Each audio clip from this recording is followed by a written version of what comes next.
Bueno, vamos a seguir con la segunda glándula que vamos a abordar hoy, que es la paratiroides. Vamos a abordar la fisiología y la patología de la paratiroides. Entonces, las paratiroides son unas glándulas pequeñas que vamos a encontrar habitualmente en la parte posterior de la glándula tiroides. Habitualmente son 4 glándulas, pero puede haber paratiroides supernumerarias e incluso localizadas en otras partes del cuerpo. Ellas se ubican en la tiroides, en la parte posterior. El origen embriológico es de la tercera y cuarta bolsa faríngea. Y ellas, cuando se forman, pueden migrar a otros lugares y producir, por lo que les comentaba, glándulas ectópicas, que pueden estar, por ejemplo, en mediastino.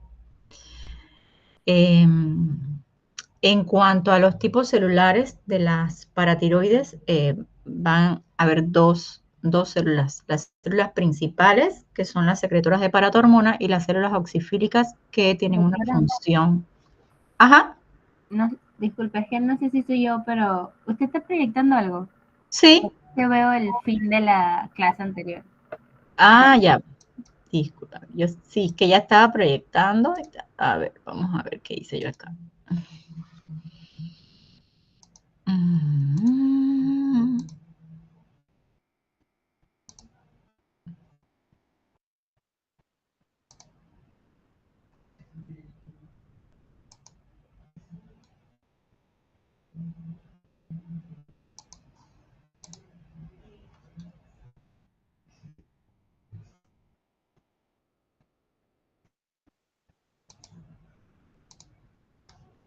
¿Ahora se ven? Sí, ya sí. ¿Ya se ve? Ah, bueno. Vamos a ver. Bueno, entonces, como les comentaba, vamos a hablar sobre la patología y la fisiología de la paratiroides. La paratiroides se encuentra, como vemos acá en el dibujo, en la parte posterior de la tiroides, y generalmente son 4, pero puede haber glándulas ectópicas incluso en mediastino. Y tiene dos células, la que nos interesa, dos tipos celulares. La que nos interesa son las células principales, que son secretoras de paratormona. Y son importantes. ¿Por qué son importantes las glándulas paratiroideas? Bueno, porque ellas regulan o participan junto con otras hormonas en la regulación del calcio y del fósforo. Entonces, en cuanto al metabolismo del calcio, sabemos que el calcio es esencial tanto en la fisiología como en el metabolismo óseo. La mayoría del calcio lo tenemos en el hueso, está en el hueso formando cristales de hidroxiapatita junto también con el fósforo o fosfato, y el 99% de nuestro calcio va a estar en el hueso y menos de un 1% va a estar en el líquido extracelular, que es el que participa en las funciones reguladoras. Y de ese calcio que está en sangre, hay un 50% que está ionizado, que es el biológicamente activo, y otro que está unido a proteínas como la albúmina, y otro formando complejos con otros aniones. Y la regulación hormonal del calcio va a depender de la paratormona y de la 1.25 dihidrocolecalciferol, que es la vitamina D activa.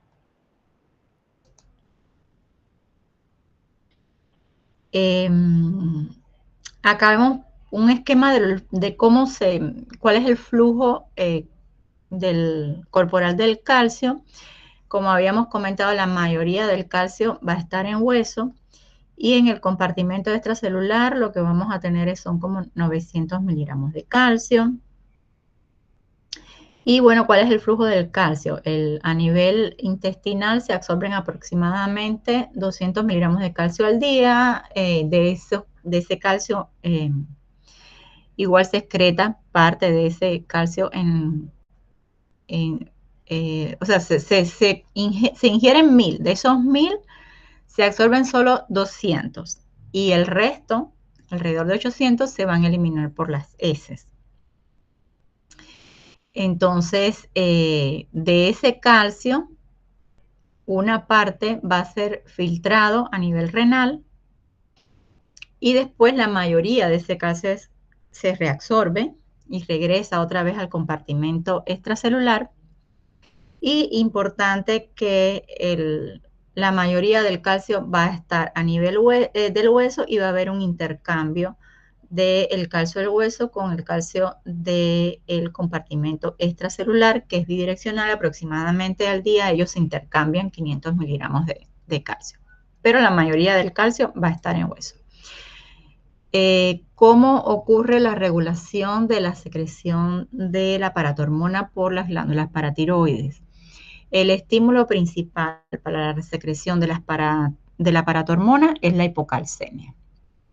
Ese es el estímulo principal. La hipocalcemia va a estimular la secreción de calcio a nivel de paratormona. Y la hipercalcemia va a inhibir la secreción de calcio a nivel de las células paratiroideas. A nivel de las células paratiroideas principales vamos a tener el sensor del calcio, que ahí es donde se va a unir el calcio, como vemos acá en la figura. Aquí vemos una célula principal de la paratiroides. Entonces aquí va a haber un receptor de calcio, que es el sensor receptor de calcio, donde se va a unir al calcio. Cuando el calcio se une al sensor receptor, eso lo que va a hacer es inhibir la producción de la síntesis y la secreción de paratormona. Así que si el calcio está alto, va a haber mucha unión de calcio al receptor y no se va a producir paratormona. Y si el calcio está bajo, pues no vamos a tener calcio unido al receptor y se va a producir y secretar mucha paratormona. O sea, básicamente la hipocalcemia estimula la secreción de paratormona y la hipercalcemia inhibe la síntesis y secreción de paratormona. Y aquí vemos una curva de cómo es la respuesta en la secreción de paratormona a medida que va aumentando el calcio, sobre todo el calcio ionizado, que es el calcio activo, biológicamente activo, va disminuyendo la secreción de paratormona. Otros reguladores menos importantes de la secreción de paratormona, el magnesio, la hipomagnesemia severa inhibe la secreción de paratormona. Por eso siempre que tenemos un paciente con hipocalcemia, siempre hay que hacer magnesio, porque si el paciente tiene una hipomagnesemia severa, va a tener una paratormona baja y podemos confundir al paciente con un hipoparatiroidismo y realmente la paratormona está baja porque hay una hipomagnesemia. Cuando se repone el magnesio, se corrige la paratormona. Entonces, por eso es importante conocer esto de que la hipomagnesemia, o sea, la caída del magnesio, también produce disminución de la secreción de paratormona. Y el otro inhibidor es la 1.25 dihidrocolecalciferol, que ella es la vitamina D activa, que es una hormona que inhibe la transcripción génica de la paratormona. Entonces, ¿cuáles van a ser los efectos principales de la paratormona o hormona paratiroidea? ¿Y cuáles son sus órganos blancos? Bueno, el órgano blanco por excelencia es el hueso. A nivel del hueso, la paratormona estimula la reabsorción ósea y se aumenta la actividad osteoclástica, se resorbe hueso y se libera calcio y fósforo del hueso hacia la sangre. A nivel del riñón, la paratormona va a estimular la reabsorción de calcio a nivel de los túbulos distales, disminuye la reabsorción de fosfato y produce fosfaturia, y aumenta la actividad de la 1-alfa-hidroxilasa, que es la enzima que convierte la 25-hidroxivitamina D en 1.25-hidroxivitamina D, que es la forma activa. O sea que la paratormona estimula la activación de la vitamina D. Y a nivel del intestino no va a actuar directamente, pero sí indirectamente a través del calcitriol, que es la 1.25 vitamina D, porque esta aumenta la absorción de calcio y de fósforo. Entonces, estas acciones de hormona paratiroidea a nivel de huesos, riñón e intestino van a llevar a un aumento del calcio sérico y una disminución del fosfato. La vitamina D, que es otra hormona importante en la regulación del metabolismo del calcio y del fósforo, la vamos a encontrar, las formas principales pueden estar en forma de vitamina D2, como ergocalciferol, que es de origen vegetal, y la colecalciferol, que es de origen animal. La vamos a encontrar cuando comemos alimentos, por ejemplo, como el hígado, pescados, como el salmón, y también es la que se encuentra o la que se forma en la piel por acción de los rayos ultravioletas. La síntesis cutánea se lleva a cabo por acción de los rayos ultravioletas sobre el 7-dehidrocolesterol, que lo convierte en previtamina D. Después de ahí va al hígado. En el hígado se convierte en 25-hidroxivitamina D, que todavía no es la forma activa. Y después a nivel renal se convierte en 1.25 dihidroxivitamina D o dihidroxicolecalciferol, que es la forma activa, que esa es la hormona activa y la que actúa a nivel de hueso y a nivel intestinal, y es la que inhibe la paratormona. El receptor de vitamina D es un receptor nuclear. Y es importante saber que la vitamina D es una hormona, o sea, no es tanto una vitamina, sino es una hormona que es muy importante en metabolismo mineral y también ya se sabe que es importante en la inmunidad. Entonces, la vitamina D activa, como les comentaba, ¿cómo se va a formar? La vitamina D activa, que es 1.25 dihidrocolecalciferol o calcitriol, se va a formar a nivel renal gracias a la paratormona. La paratormona estimula la 1-alfa-hidroxilasa, que convierte 25-hidroxivitamina D en 1.25 dihidroxivitamina D. ¿Cuáles son los efectos principales de la vitamina D? A nivel del intestino aumenta la absorción de calcio y de fosfato. A nivel de hueso promueve la mineralización ósea.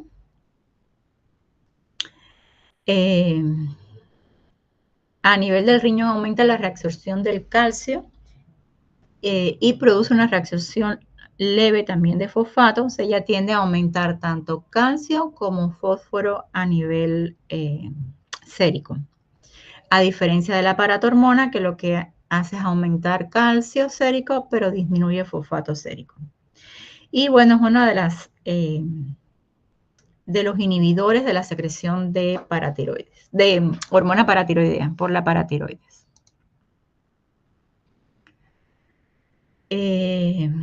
Bueno, acá vemos un esquema que qué es lo que hace nuestro organismo cuando hay una hipocalcemia.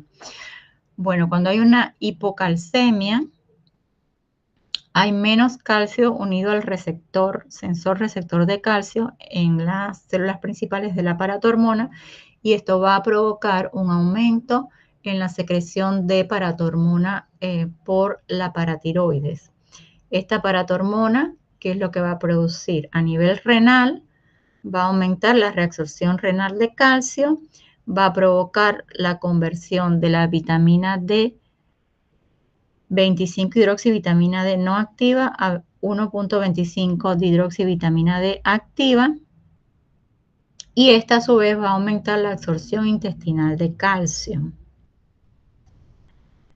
Además, la paratormona por sí sola va a producir resorción ósea con salida de calcio y de fósforo del hueso hacia la sangre. Entonces, todos estos efectos de la paratormona a nivel renal, a nivel intestinal a través de la vitamina D y a nivel óseo van a aumentar el calcio sérico. Y así como se regula el calcio, fundamentalmente las hormonas que participan en regulación de calcio son paratormona y vitamina D.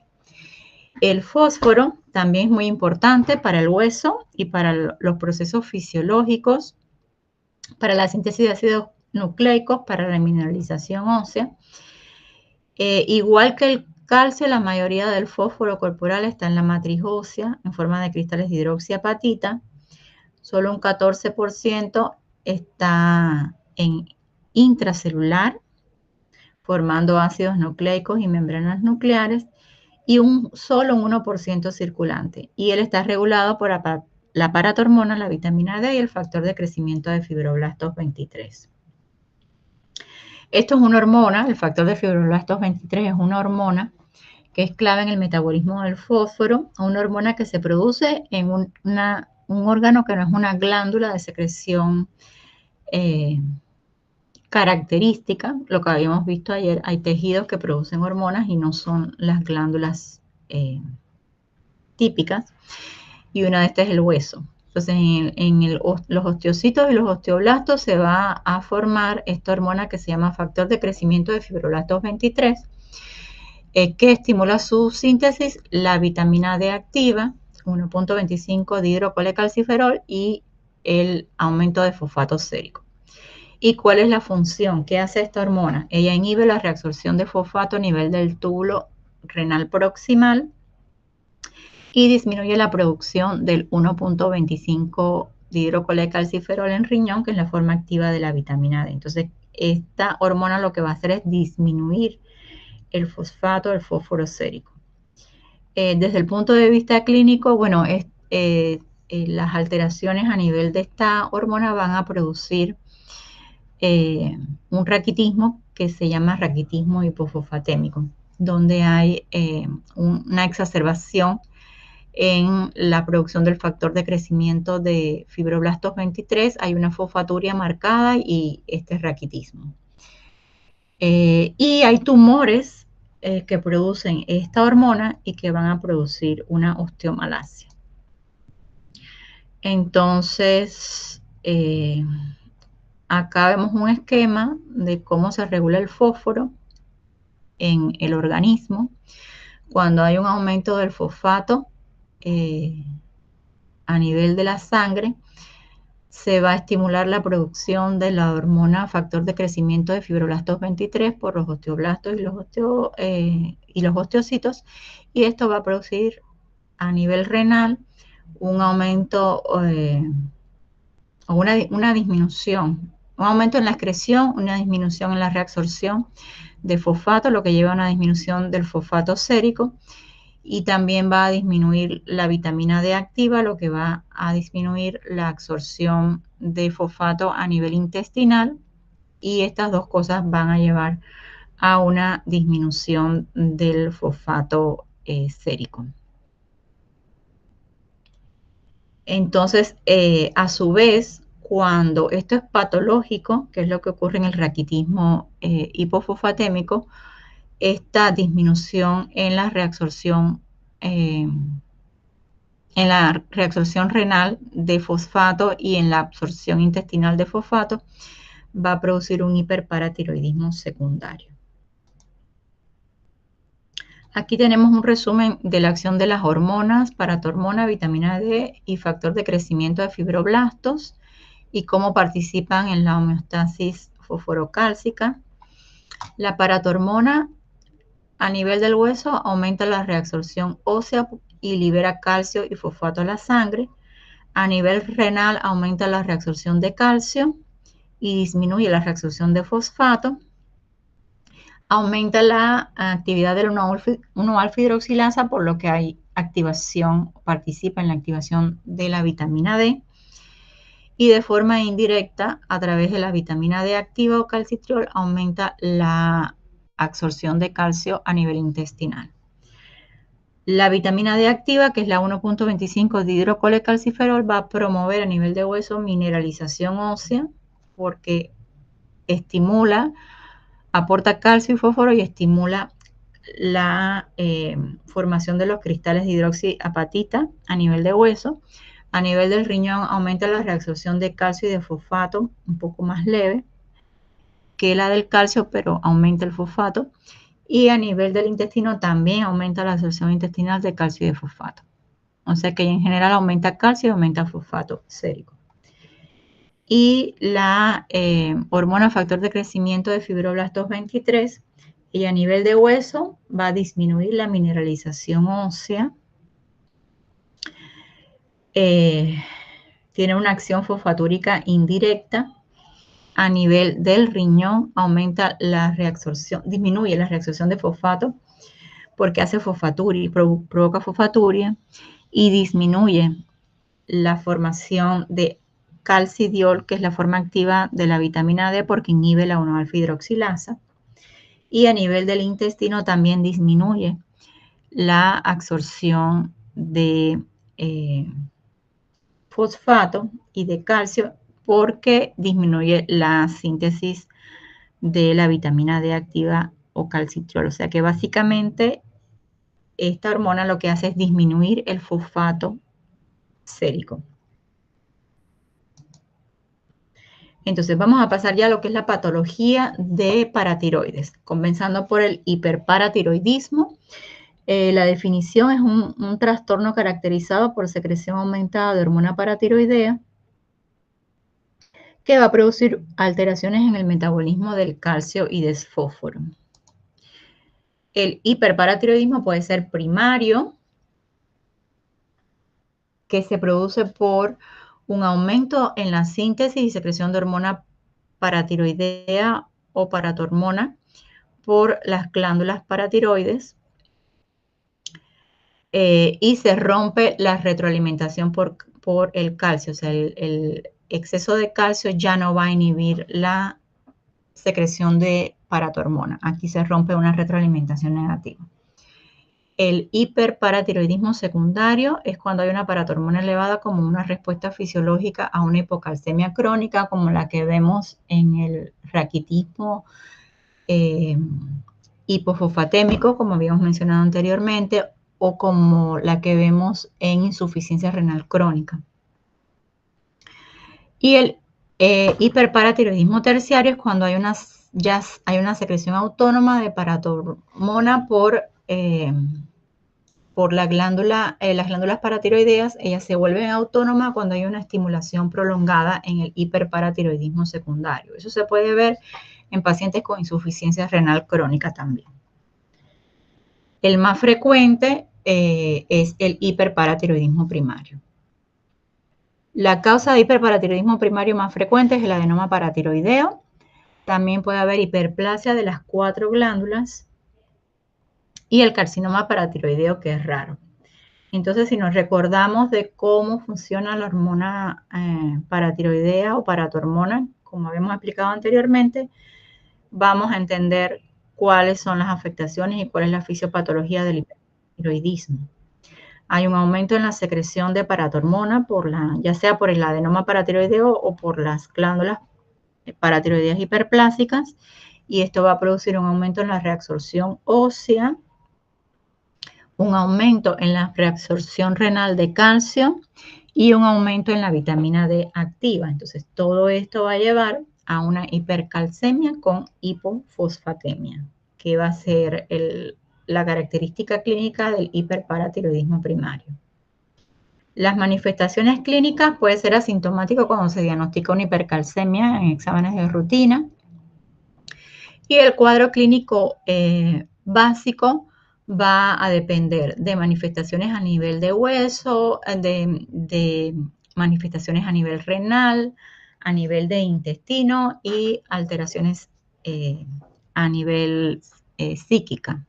Entonces, clásicamente va a haber dolor óseo, fracturas óseas, cálculos renales, síntomas digestivos y alteraciones psiquiátricas. Aquí podemos ver un resumen de los síntomas de un hiperparatiroidismo primario. A nivel óseo, recuerden que hay una reabsorción ósea, disminuye la mineralización ósea, entonces vamos a tener muchas alteraciones radiológicas y fracturas óseas patológicas. A nivel óseo vamos a tener una reabsorción ósea subperióstica, que la vemos acá en esta radiografía de falange distal, donde vemos que prácticamente no hay periósteo en estas falanges. También se pueden observar quistes óseos, una osteoporosis, osteomalacia. A nivel renal, por la hipercalcemia marcada, pueden formarse cálculos renales, puede haber nefrocalcinosis que lleva a una insuficiencia renal, poliuria, polidipsia y uremia, insuficiencia renal. A nivel intestinal puede haber náuseas, vómitos, dolores abdominales, estreñimiento, úlcera péptica y pancreatitis. Y hay muchos síntomas psíquicos. El paciente puede estar deprimido, con pérdida de la memoria, puede haber síntomas incluso que simulan psicosis. Y otros síntomas puede ser, por ejemplo, la debilidad muscular proximal, las queratitis, conjuntivitis, hipertensión y el prurito. Bueno, aquí vemos más detalladas las alteraciones óseas, cómo va a haber osteopenia y osteoporosis, que va a predominar en los huesos corticales, sobre todo en radio, distal y en fémur, y puede haber también osteitis fibrosa quística y tumores pardos, que son áreas de reabsorción ósea con tejido fibroso y hemosiderina. Y el paciente puede tener dolores óseos y fracturas patológicas. Las manifestaciones renales, nefrolitiasis, nefrocalcinosis, poliuria, polidipsia, insuficiencia renal. Las gastrointestinales, anorexia, náuseas, vómitos, dolor abdominal, tipo cólico, estreñimiento, úlcera péptica y pancreatitis aguda. Neuromusculares, puede haber debilidad muscular proximal. Puede haber también calcificaciones extrarrenales, puede haber calcificaciones en piel, calcificaciones en músculos también. Manifestaciones neuropsiquiátricas, cardiovasculares, la hipertensión arterial y manifestaciones inespecíficas como poliguria, polidipsia, pérdida de peso y deshidratación. Entonces acá tenemos un esquema de cómo hacemos el diagnóstico del hiperparatiroidismo. Tenemos un paciente que puede tener unos síntomas, que tiene una hipercalcemia que confirmamos con mediciones repetidas. Y entonces a ese paciente le vamos a hacer una paratormona intacta y vamos a medir el calcio total corregido, porque el calcio, el valor de calcio puede variar. Si la albúmina disminuye, el calcio total va a estar bajo. Así que hay una fórmula para hacer el calcio corregido de acuerdo al valor de la albúmina, o también podemos usar el calcio ionizado, que es el calcio activo. Entonces, si el nivel de paratormona, si de verdad tenemos una hipercalcemia, el calcio corregido está elevado, el calcio iónico está elevado y la paratormona está francamente elevada, la causa más probable es un hiperparatiroidismo primario. Si tenemos una paratormona baja con una hipercalcemia, el hiperparatiroidismo primario no es una causa de hipercalcemia y hay que buscar causas diferentes de hipercalcemia. Que hay distintas causas de hipercalcemia. Está la hipercalcemia tumoral, la intoxicación por vitamina D, las inmovilizaciones prolongadas, entre otras. Y si tenemos dudas porque la paratormona está discretamente elevada o normal y si hay hipercalcemia, puede ser que sea un hiperparatiroidismo que está comenzando, un hiperparatiroidismo primario, o también una condición que se llama hipercalcemia hipocalciúrica familiar.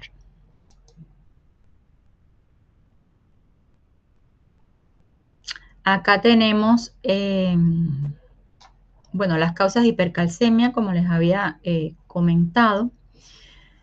La hipercalcemia puede ser dependiente de paratormona, como en el hipertiroidismo primario, donde la paratormona va a estar francamente alta y el paciente va a tener un adenoma o una hiperplasia. Siempre vamos a tener hipercalcemia con paratormona marcadamente elevada.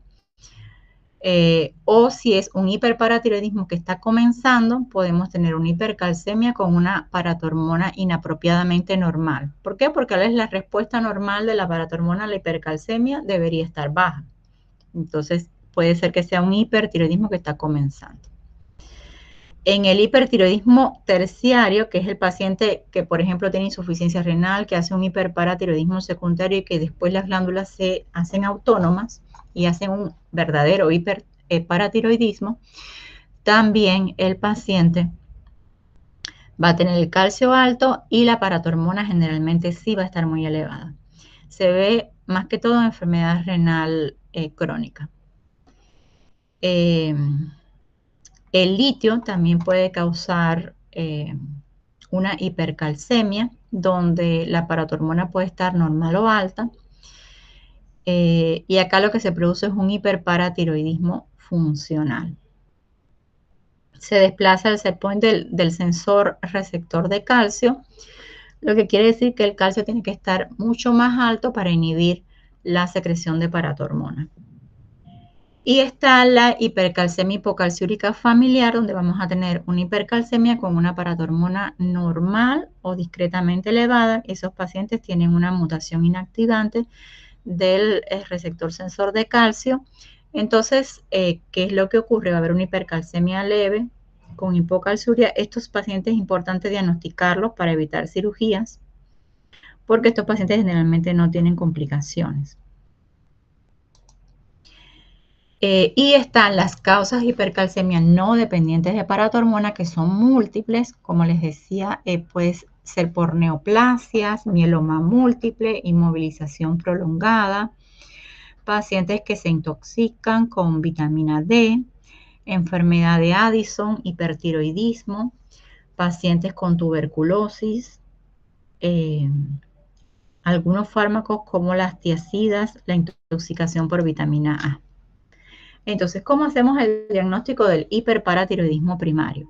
Vamos a tener un calcio sérico total y calcio ionizado elevados, una paratormona elevada o inapropiadamente normal para la hipercalcemia, un fosfato sérico disminuido. Acuérdense que la paratormona hace fosfaturia, elimina excreta el fósforo a nivel renal.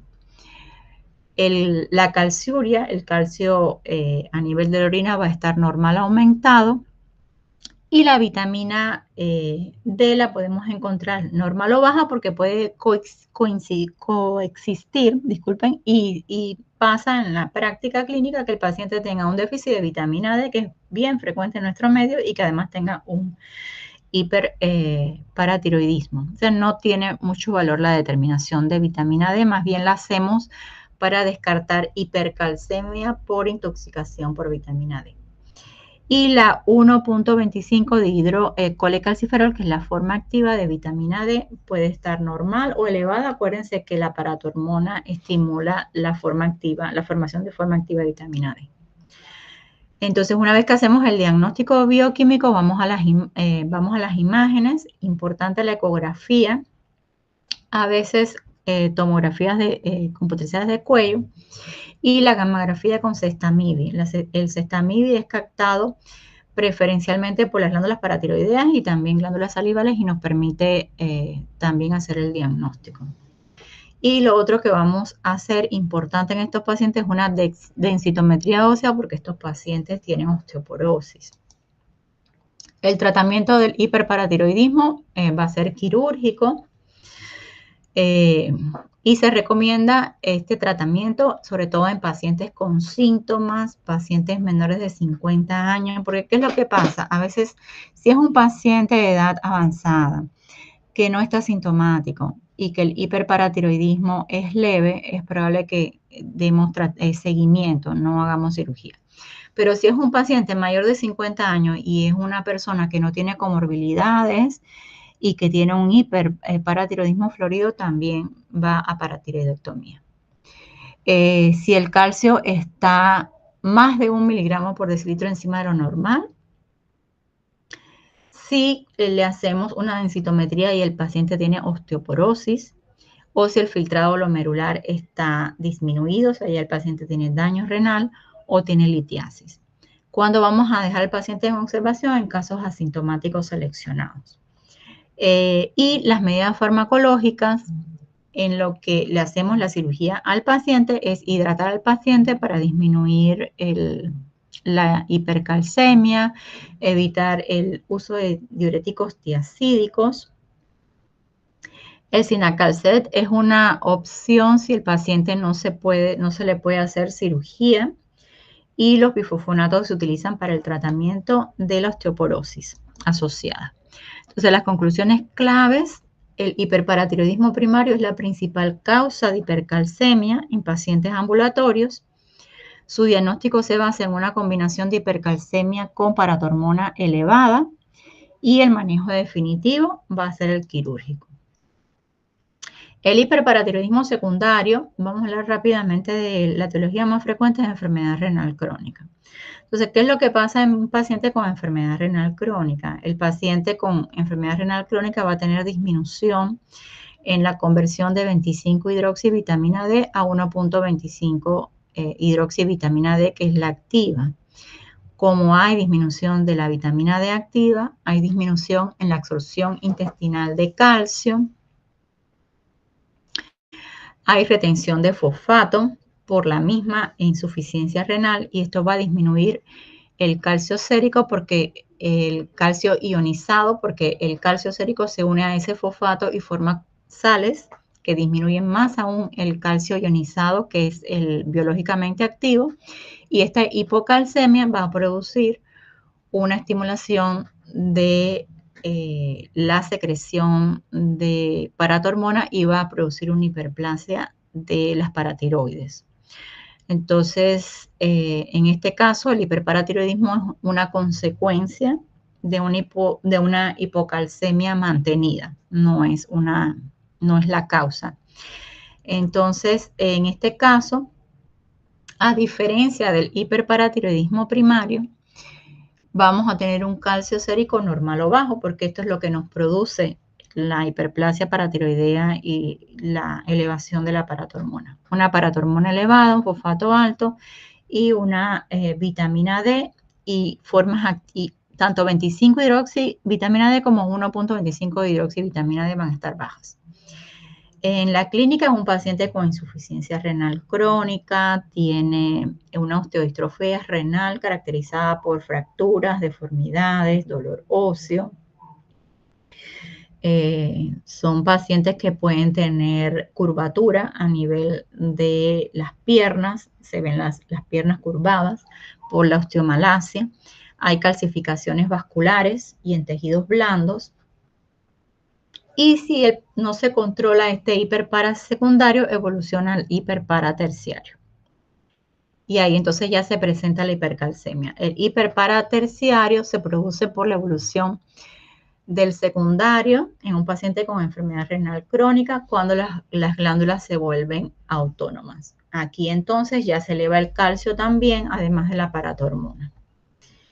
Y puede ocurrir después del trasplante renal. Entonces acá tenemos un resumen de cómo vamos a encontrar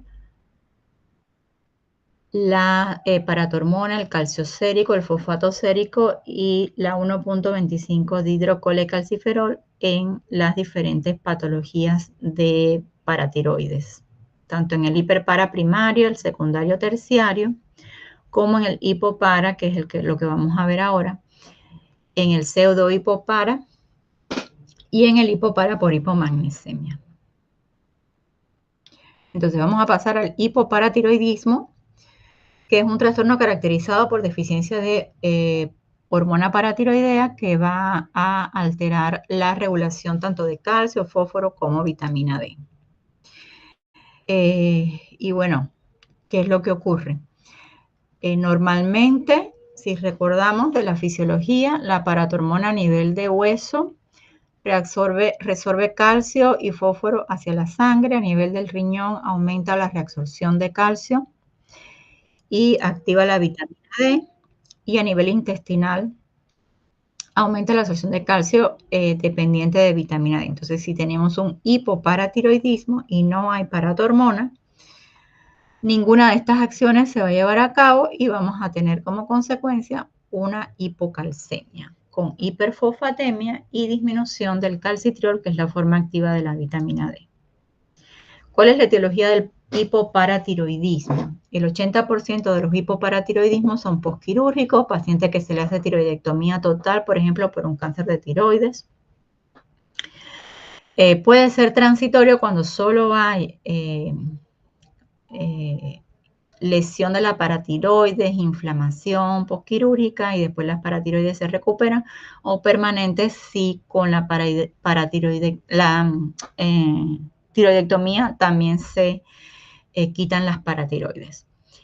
Puede ser autoinmune, formar parte del síndrome poliglandular autoinmune tipo 1. Puede ser genética, cuando hay mutaciones en el receptor sensor de calcio.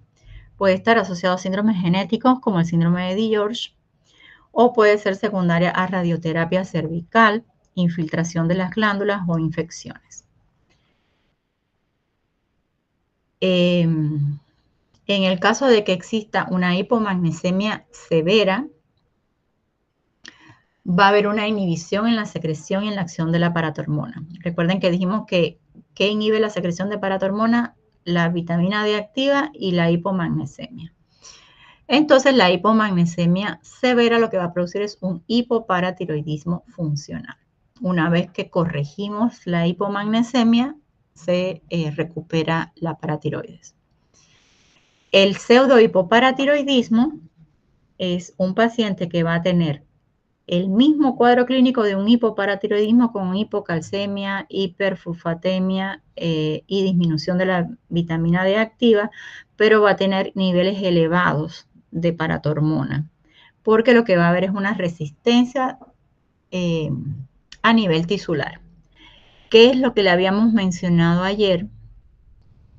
Ayer le mencionamos el pseudohipoparatiroidismo tipo 1A, que es una resistencia tisular a la paratormona. Tenemos paratormona, pero hay una mutación, una afectación a nivel del receptor acoplado a proteína G y la paratormona no actúa. Es como si no tuviera paratormona.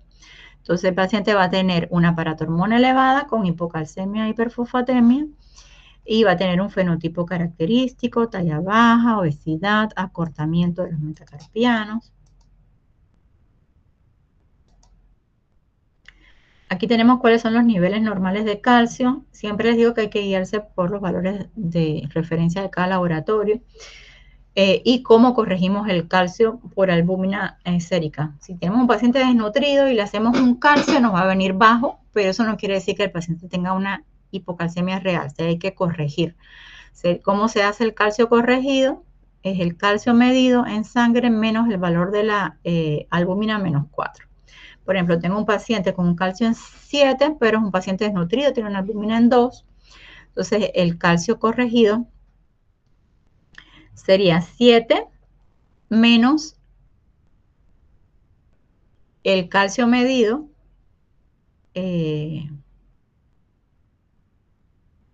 no, el calcio corregido sería igual 7, que es el calcio medido, menos 2,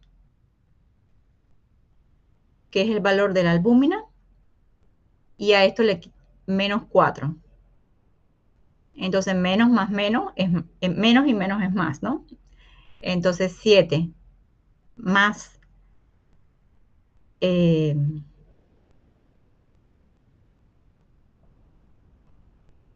más 2 nos da 9. O sea, así corregimos el calcio.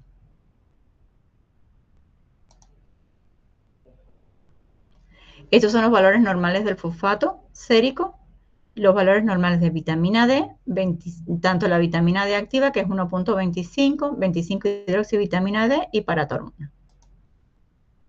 ¿Cuáles van a ser las manifestaciones clínicas del hipoparatiroidismo? Bueno, van a depender de la hipocalcemia. Si la hipocalcemia se produce rápidamente, por ejemplo, un paciente que se opera y se le quita la tiroides y las paratiroides, van a hacer una hipocalcemia rápida, aguda. Entonces, estos pacientes pueden hacer una tetania hipocalcémica que se caracteriza por parestesia, espasmos carpopedales, signos de Chebostet y signos de Trousseau positivos. Los pacientes también pueden hacer espasmo de la laringe, pueden tener convulsiones, arritmias y QT prolongado. Entonces, estos serían los síntomas si la hipocalcemia se manifiesta rápidamente, como en una cirugía. Las manifestaciones de hipocalcemia crónica van a ser las cataratas, puede haber calcificaciones de ganglios basales, alteraciones a nivel de los dientes, de las uñas, del cabello, puede haber trastornos cognitivos, depresión, Acá tenemos una representación del signo de Chebostet y del signo de Trousseau, que nos permiten demostrar que el paciente tiene una tetania subclínica. El signo de Chebostet se produce cuando percutimos el nervio facial entre el pabellón auricular y la comisura labial. Vamos a provocar una contracción de los músculos faciales. Y el signo de Trousseau lo vamos a hacer con un efimomanómetro, cuando insuflamos el efimomanómetro por encima de la presión sistólica, aproximadamente 20 milímetros de mercurio, y lo dejamos por 3 minutos, va a haber un espasmo del carpo.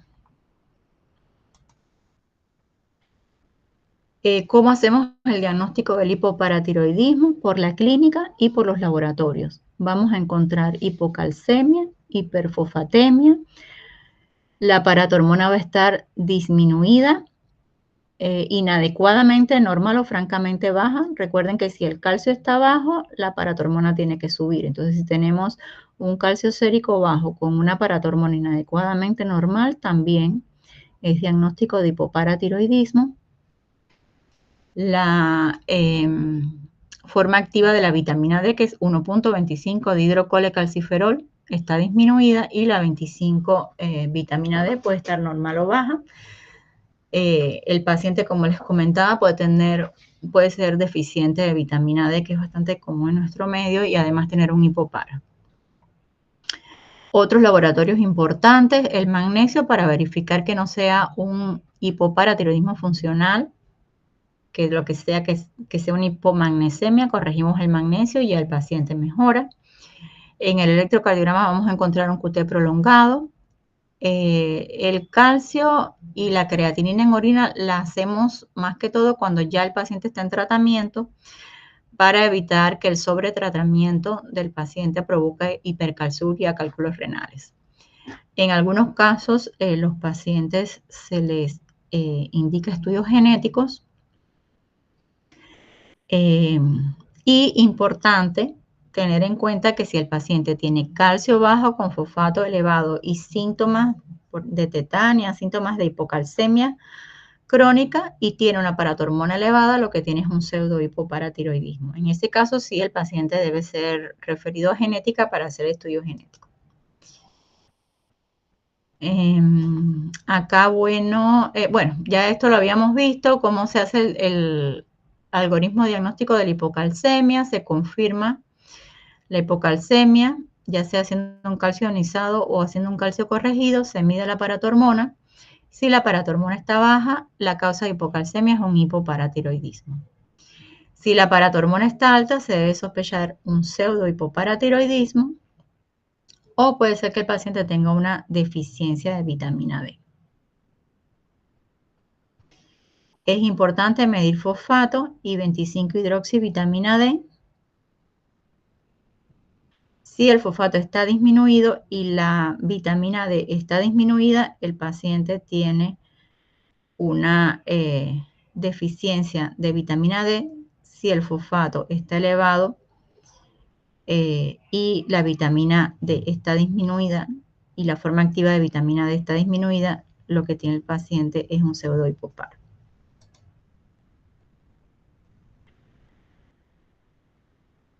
Acá vemos una complicación, una tabla comparativa entre hipopara, hiperpara y pseudohipopara. Recuerden que tanto hipoparatiroidismo como pseudohipoparatiroidismo, los síntomas van a ser los mismos. En los dos vamos a tener calcio disminuido con fosfato elevado, y la diferencia es que en uno no hay producción de paratormona y la paratormona va a estar disminuida, y en el otro hay resistencia a la paratormona, por lo que la paratormona va a estar elevada. La forma activa de vitamina D va a estar disminuida en ambas. Y es recordar en el hipoparatiroidismo siempre hacer magnesio para descartar hipoparafuncional. ¿Cuál es el tratamiento del hipoparatiroidismo? Corregir los síntomas agudos de la hipocalcemia. Luego mantener un calcio en valores normales, pero no altos para evitar que se suba, para evitar litiasis y nefrocalcinosis. Y evitar la hiperfosfatemia. Entonces, si el paciente tiene una hipocalcemia aguda, a ese paciente hay que administrarle gluconato de calcio intravenoso y calcitriol. El calcitriol es oral, es la forma activa de la vitamina D. Cuando no hay calcitriol, como en Panamá, se utiliza el alfa-calcidol, que es un análogo, es un similar, y actúa también como el calcitriol. Una vez que el paciente se recupera, pasamos al calcio oral. Habitualmente estos pacientes requieren altas cantidades de calcio, tienen que ingerir de 1 a 4 gramos de calcio al día. Y se les trata con calcitriol o alfa-calcidol, que es la opción en Panamá, de 0.5 a 2 microgramos al día. Si tiene deficiencia de vitamina D concomitante, se corrige. Hay que monitorizar el calcio urinario, creatinina urinaria y función renal para evitar que por sobretratamiento del paciente vayamos a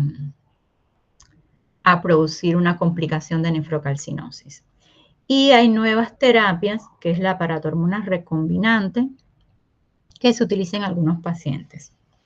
Importante en hipopara, evitar siempre sobretratamiento para evitar hipercalciuria, que es causa de nefrocalcinosis e insuficiencia renal.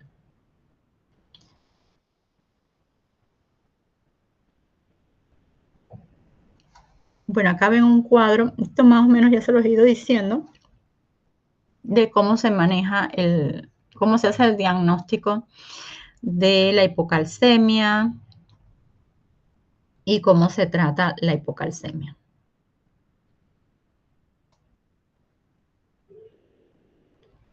El tratamiento en adultos, que también ya les había hablado, en niños siempre es por kilos. La dosis de calcio va de 30 a 75 miligramos por kilo día. Y el calcitriol, las formas activas de vitamina D puede ser el calcitriol o el alfa-calcidol, que es el que tenemos en Panamá. Las dosis que se utilizan. El dihidrotaquisterol no es tan útil, pero es otra opción porque no es tan activo como el calcitriol y el alfa-calcidol. Y bueno, el uso de la hidroclorotiazida si el paciente tiene hipercalciuria. La idea es que nunca tenga hipercalciuria para evitar nefrocalcinosis e insuficiencia renal. Entonces, puntos claves del hipopara, la triada diagnóstica del hipoparatiroidismo es hipocalcemia, hiperfosfatemia con paratormona baja. La causa más frecuente es la quirúrgica. Siempre hacer un magnesio para diferenciar de hipomagnesemia, que produce un hipoparatiroidismo funcional. Y el tratamiento es de reposición del calcio, calcitriol o alfa-calcidol y monitoreo cuidadoso. Entonces, vamos a pasar, ya vimos las dos patologías de paratiroides, hipopara e hiperpara. Vamos a pasar ahora a hablar sobre el osteomalacia, raquitismo y la osteoporosis. Entonces, ¿a qué se le llama la osteomalacia o el raquitismo? ¿Cuál es su definición? Ambos son déficits de mineralización ósea. La diferencia es que la osteomalacia es en adultos y el raquitismo es en niños y también afecta el crecimiento óseo. Las causas van a ser el déficit de vitamina D nutricional o un paciente que tenga una mala absorción. La hipofosfatemia es pacientes que tienen la hormona FGF23 elevada, por ejemplo, el raquitismo hipofosfatémico o pacientes con tubulopatías. Y la otra causa son defectos en el metabolismo de la vitamina D. Entonces, ¿qué es lo que vamos a encontrar clínicamente? Son pacientes que tienen fracturas patológicas, que tienen dolor óseo, y cuando le hacemos los laboratorios tienen calcio bajo, fosfatasa alcalina elevada y paratormona elevada, pero es un hiperparatiroidismo secundario, ¿no? Y en la radiografía vamos a encontrar, por ejemplo, deformidades. Esta radiografía, aquí vemos una imagen en copa invertida que es característica del raquitismo. La osteoporosis, a diferencia de la osteomalacia y raquitismo, que es una alteración en la mineralización ósea, en la osteoporosis lo que vamos a tener es una pérdida de masa ósea y una fragilidad ósea. Entonces, ¿cómo se define la osteoporosis? Es una enfermedad ósea sistémica que se caracteriza por una baja densidad mineral ósea y hay deterioro de la microarquitectura del hueso, lo que incrementa el riesgo de fractura. El criterio de osteoporosis por la OMS se hace por densitometría ósea. El paciente que tenga en la densitometría ósea un T-score menor o igual de menos 2.5, eso es un paciente con osteoporosis. O sea que para hacer diagnóstico de osteoporosis hay que hacer una densitometría. La epidemiología tiene una prevalencia alta en mujeres posmenopáusicas y es una causa importante de morbilidad y de fracturas patológicas en adultos mayores, por ejemplo, fracturas de caderas en los abuelitos.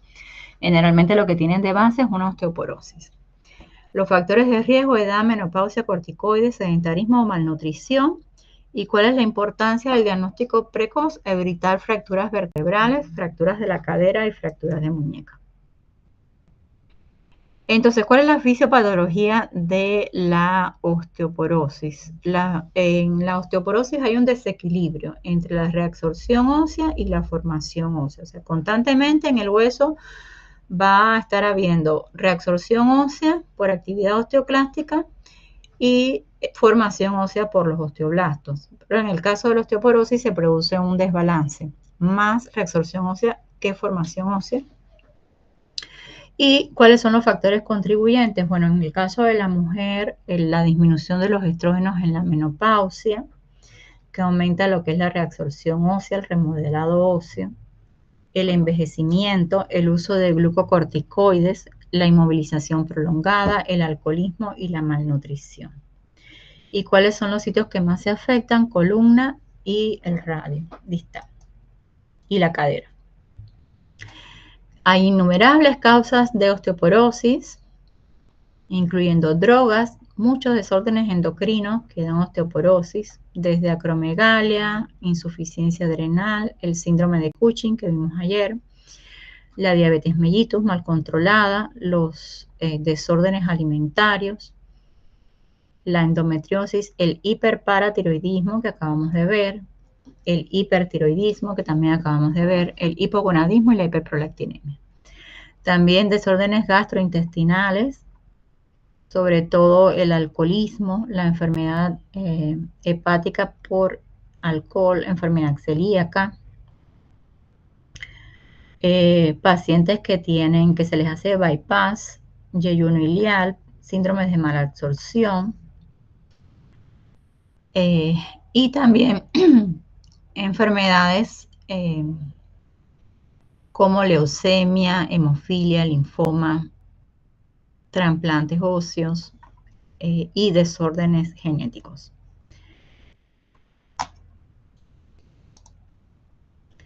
¿Cómo diagnosticamos y cómo se evalúa la osteoporosis? Por la densitometría ósea de columna lumbar, cuello, femoral y radio.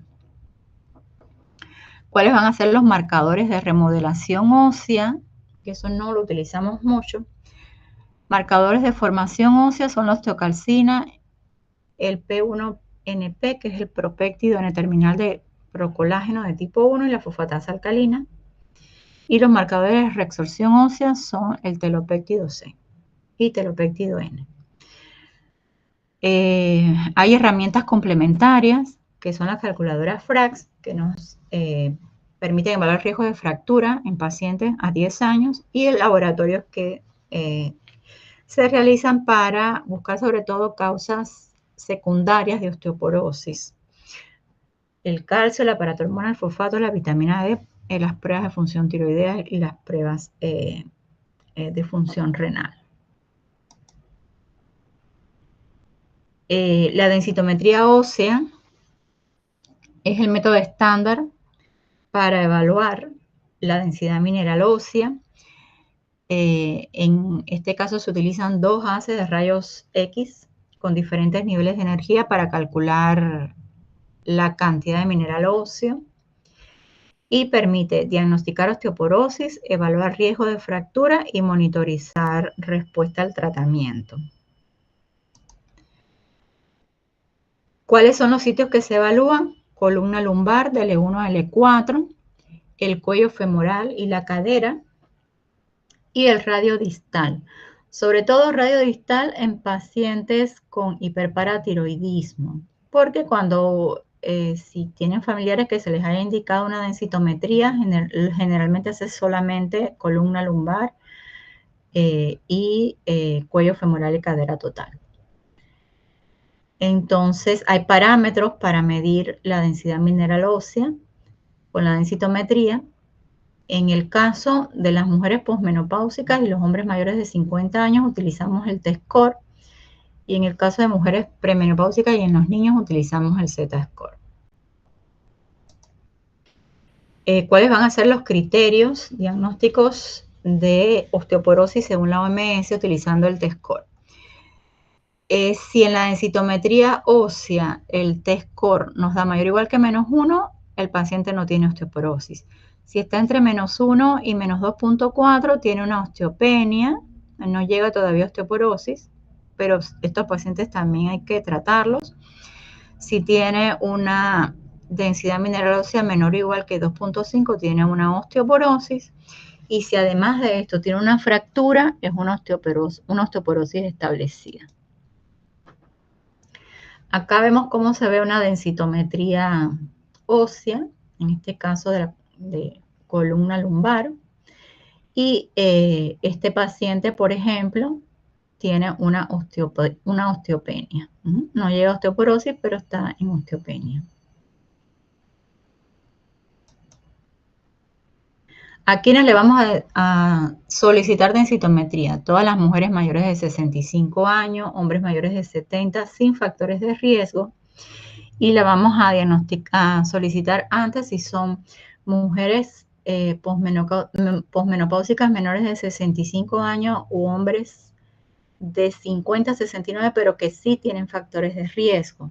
¿Cuáles son los factores de riesgo? Una persona que haya tenido una fractura previa, uso crónico de corticoides, por ejemplo, estos abuelitos con artritis reumatoidea, esos hay que hacerle antes las densitometrías. Pacientes muy delgados, índice de masa baja, tabaquismo, alcoholismo, antecedentes familiares. Y a quien también se les va a indicar, independientemente de la edad, pacientes que tengan enfermedades que afectan hueso, hiperparatiroidismo, hipogonadismo, mala absorción, enfermedades inflamatorias crónicas. ¿Cada cuánto tiempo se repite? Bueno, si fue normal, generalmente se repite cada 2 años. En la mujer posmenopáusica generalmente se hace cada 2 años. También tenemos que hacerla cada 2 años si es un paciente que tiene osteopenia severa o osteoporosis, si inicia o modifica un tratamiento o si es un paciente de alto riesgo. Entonces es importante que además de la densitometría ósea, debemos utilizar herramientas como el FRAX, que nos evalúa el riesgo de fractura del paciente a los 10 años, para evaluar cómo vamos a manejar ese paciente. El FRAX es una herramienta que fue desarrollada por la OMS que nos permite estimar el riesgo de fractura osteoporótica en 10 años en mujeres y hombres de 40 a 90 años. Y lo importante es que si no podemos hacer una densitometría ósea, podemos igual hacer el FRAX y nos da el riesgo de fracturas. El FRAX se puede hacer con o sin los datos de la densitometría. Va a estimar la fractura mayor osteoporótica a nivel de columna, cadera, muñeca y húmero y riesgo de fractura de cadera a 10 años. Los factores de riesgo incluidos en esta herramienta va a ser la edad del paciente, el sexo, peso, talla.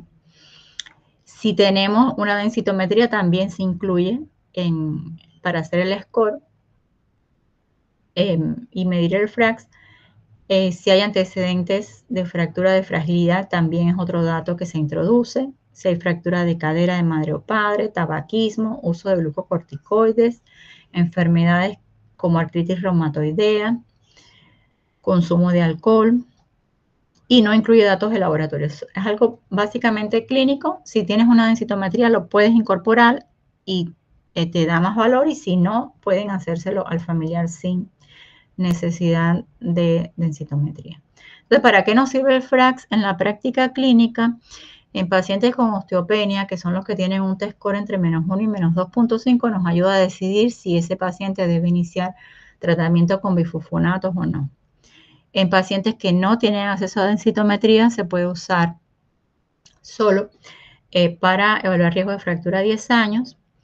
Se puede usar en la atención primaria y importante que complementa, no reemplaza la densitometría, pero sobre todo para atención primaria es muy útil. La densitometría mide masa ósea y el FRAX lo que hace es estimar riesgo de fractura. Entonces, estas son las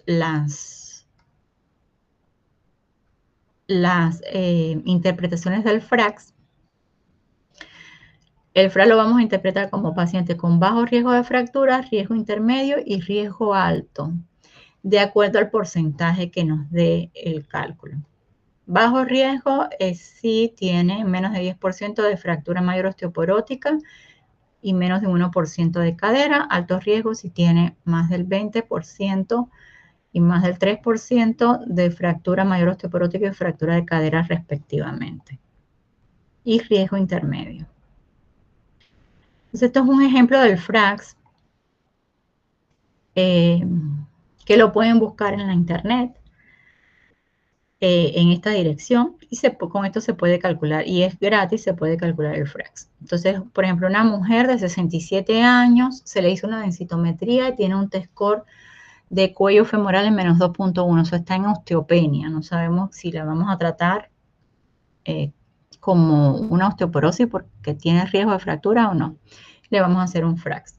Esta paciente tiene historia de fractura en muñeca, tabaquismo, glucocorticoides, uso de glucocorticoides crónico porque tiene una artritis reumatoidea. Entonces, en esa paciente, cuando se introducen todos esos datos y se calcula, nos da un riesgo de fractura mayor del 13% y un riesgo de fractura de cadera del 5.5%.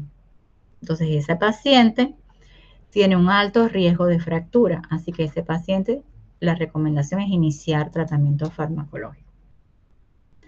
¿Cuáles son los objetivos del tratamiento de la osteoporosis? Prevenir fracturas osteoporóticas, aumentar o mantener densidad mineral ósea, mejorar la calidad de vida, reducir morbilidad, evitar pérdida ósea adicional, y bueno, el tratamiento es individualizado. Las medidas generales, que esas se las vamos a recomendar a todos los pacientes, tengan o no tengan osteoporosis ni osteopenia: estilo de vida saludable, ejercicio regular con carga, caminar, subir escaleras, ejercicios de fuerza, suspender el tabaco si fuman, disminuir o suspender el alcohol, y la prevención de las caídas, sobre todo en pacientes muy mayores, evaluar la visión, si necesita lentes, audición, equilibrio, corregir la polifarmacia que le puede producir hipotensión, riesgo de caída y de fractura, y adecuar el entorno domiciliario al adulto mayor. La suplementación básica con calcio. El requerimiento total de calcio debemos ingerir, ya sea con dieta o con medicamentos, de 1000 a 1200 miligramos al día de calcio. Si es un paciente que tiene una dieta insuficiente, se le puede suplementar con suplementos de carbonato o citrato de calcio. La meta de vitamina D, la vitamina D hay que mantenerla arriba de 30 nanogramos por mililitro, menos de 20 es insuficiente, de 21 a 29, menos de 20 es deficiencia de vitamina D, y de 21 a 29 es insuficiente, y hay que mantenerla mayor o igual de 30. En el paciente que no tiene deficiencia, se debe suplementar de 800 a 1000 unidades de vitamina D al día, que eso puede ser con dieta o con suplementos. Y el paciente que tiene deficiencia, la dosis es más alta.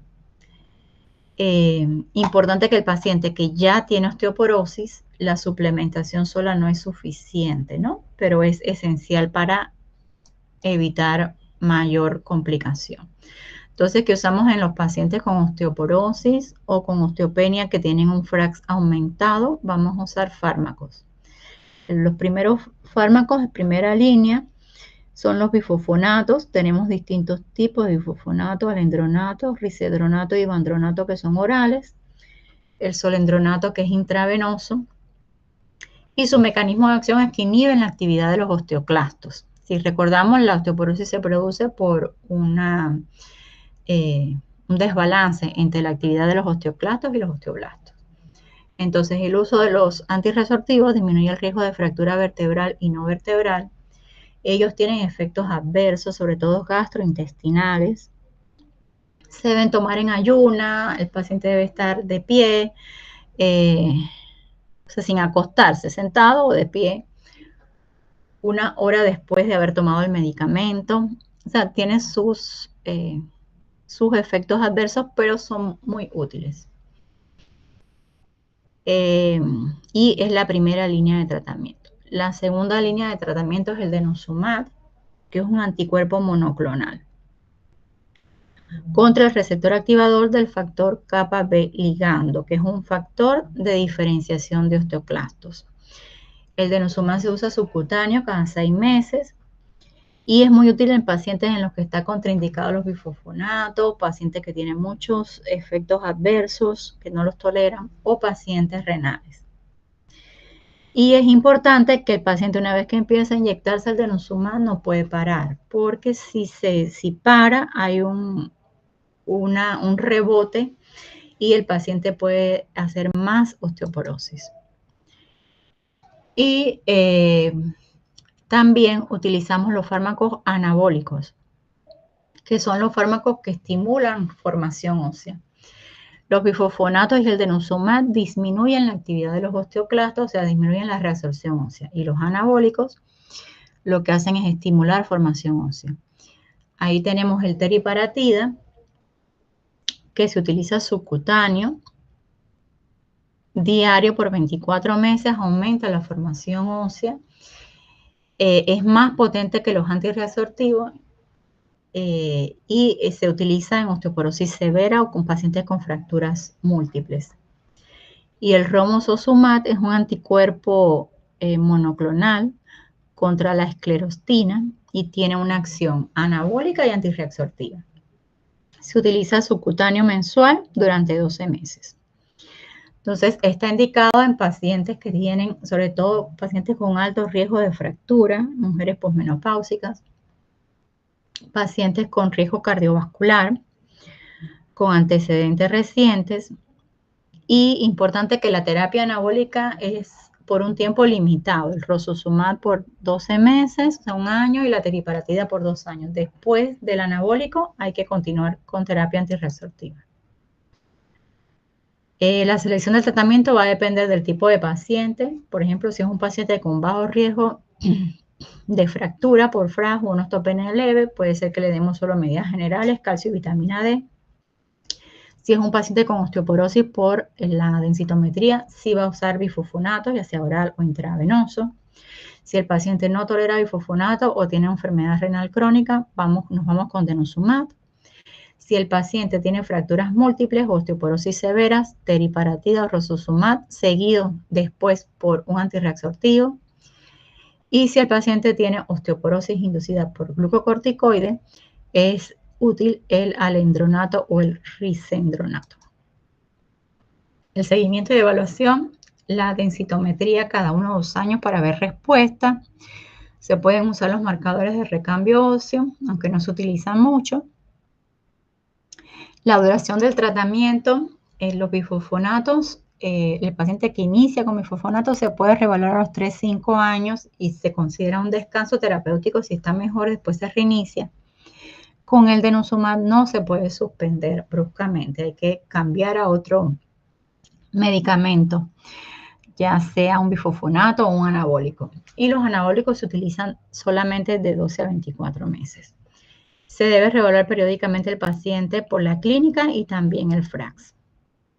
Entonces, en pacientes con enfermedad renal crónica avanzada, estadios 4 o 5, hay que tener cuidado con los bifosfonatos, pues se prefiere el denosumab.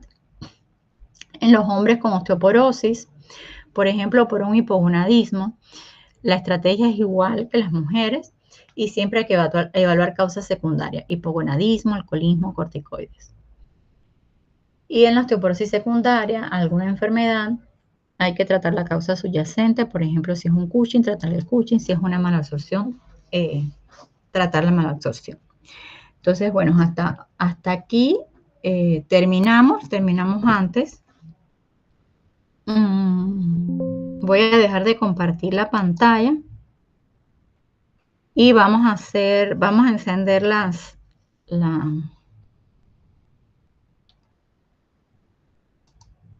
vamos a encender otra vez para hacer la asistencia.